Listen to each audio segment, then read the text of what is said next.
بسم اللہ الرحمن الرحیم۔ روزہ اسلام کی بنیادی ارکان میں سے ایک اہم ارکان ہے۔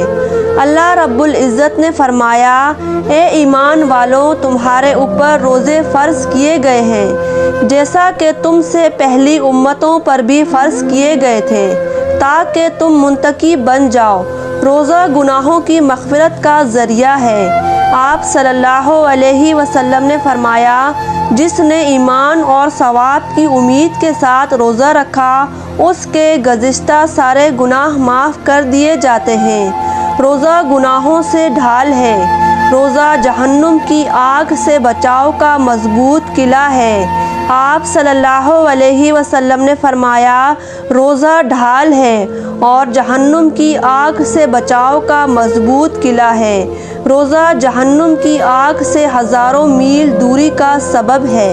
آپ صلی اللہ علیہ وسلم نے فرمایا، جس نے اللہ تعالیٰ کی رضا کے لیے روزہ رکھا تو اللہ تعالیٰ اس کو جہنم سے اتنا دور فرما دیتے ہیں کہ جتنی مقدار کوا اپنی عمر کی ابتدا سے بوڑھے ہو کر مرنے تک اڑتے ہوئے مسافت طے کرتا ہے۔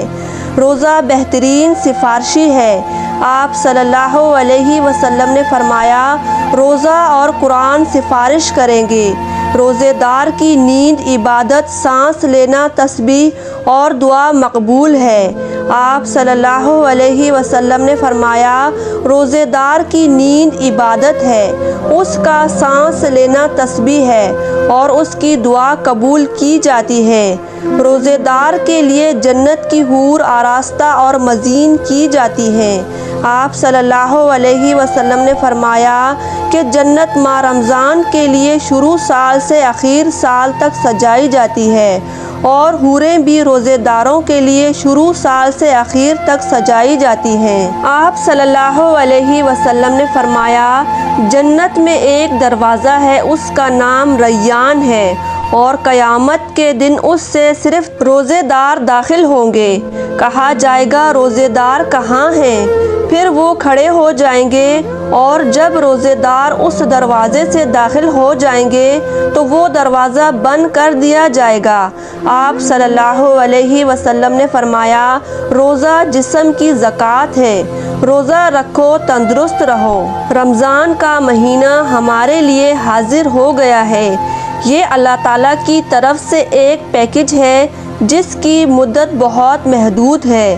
جس قدر چاہیں ہم اس سے فائدہ اٹھائیں، اور فائدہ وہی اٹھاتا ہے جو عقل مند ہو۔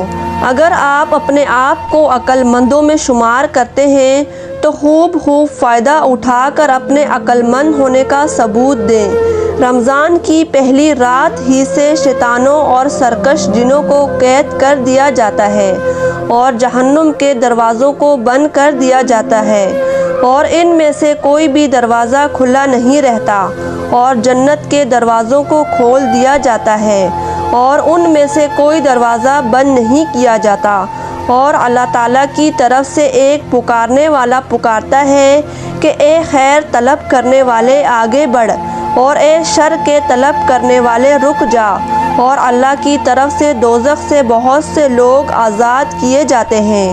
اور یہ واقعہ رمضان کی ہر رات میں ہوتا ہے۔ جب رمضان شریف کا مہینہ شروع ہوتا ہے تو جنت اللہ تعالیٰ سے عرض کرتی ہے، اے اللہ، اس مبارک مہینے میں اپنے بندوں میں سے کچھ بندے میرے اندر قیام کرنے والے مقرر فرما دیجئے جو عبادت کر کے میرے اندر ہو سکیں۔ اور اسی طرح حوریں بھی عرض کرتی ہیں، اے اللہ، اس بابرکت مہینے میں اپنے بندوں میں سے ہمارے واسطے کچھ خاوند مقرر فرما دیجئے۔ رمضان آ چکا ہے، آسمان کے دروازے کھول دیے گئے ہیں، سرکش شیاطین کی گردن میں توق ڈال کر سمندروں میں پھینک دیا گیا ہے۔ رمضان کو رحمت، مغفرت اور بخشش کا ذریعہ بنا دیا گیا ہے۔ چنانچہ حضرت ابو ہریرہ رضی اللہ تعالی عنہ کی ایک روایت میں ہے کہ رمضان کا اول حصہ رحمت ہے، اس کا درمیانی حصہ مغفرت ہے اور اس کا آخری حصہ دوزخ سے آزادی ہے۔ اللہ پاک ہم سب مسلمان بہن بھائیوں کو رمضان المبارک کے مہینے میں روزے رکھنے کی توفیق عطا فرمائے، آمین۔ اگر آپ کو آج کا یہ واقعہ پسند آیا ہو تو ہمارے چینل کو سبسکرائب کریں، ویڈیو کو لائک شیئر ضرور کریں۔